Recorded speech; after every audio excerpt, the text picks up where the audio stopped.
په ترکیې کې د افغان سولې په تړاو د حکومت او طالبانو کنفرانس د روانې میلادي میاشتې په 28مه نیټه جوړیږي. د ترکیې رسنیو د راپورونو له مخې طالبانو په دغه کنفرانس کې د ګډون لپاره چمتووالی ښودلی دی.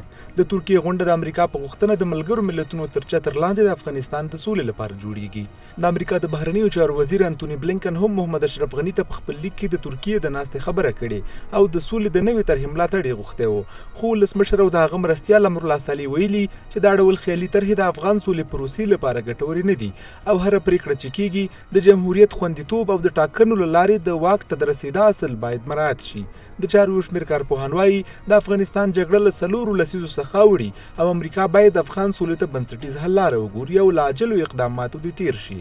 دوی وایي د افغانستان حکومت باید د ترکیې غونډې څخه مخکې هند، چین، ازبکستان او یو شمېر نورو ملګرو هیوادونو سره همغږي وکړي ترڅو یاد کنفرانس کې ورڅخه ملاتړ وکړي.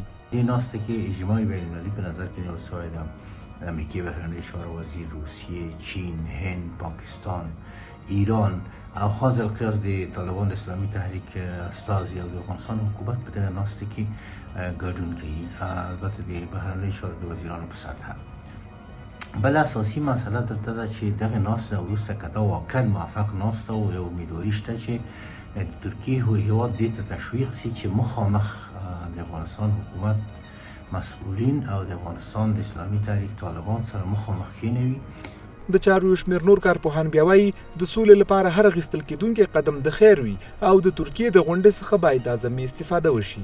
دوی وایي د افغانستان د خیر او افغان ولس لپاره باید دواړه لوري له سختو شرطونو تیر شي. موږ د افغانستان جګړې لپاره نه ده چې فقط ملي اجماع ته اړتیا لرو، موږ سیمهیزي اجماع او نړیوال اجماع ته اړتیا لرو.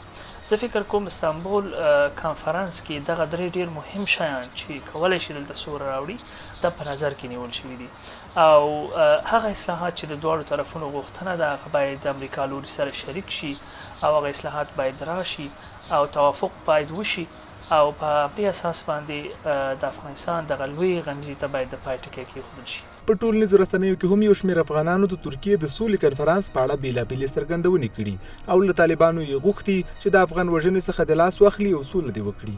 د افغانستان لپاره د ملګرو ملتونو استازي دیبورالینز هم دوحه کې د افغان حکومت مذاکراتي پلاوي سره په کتنه کې ویلي د افغان سولې بهیر اوږدمهاله دی او په دې اړه باید له لاسته راغلي فرصت څخه ګټه واخیستل شي.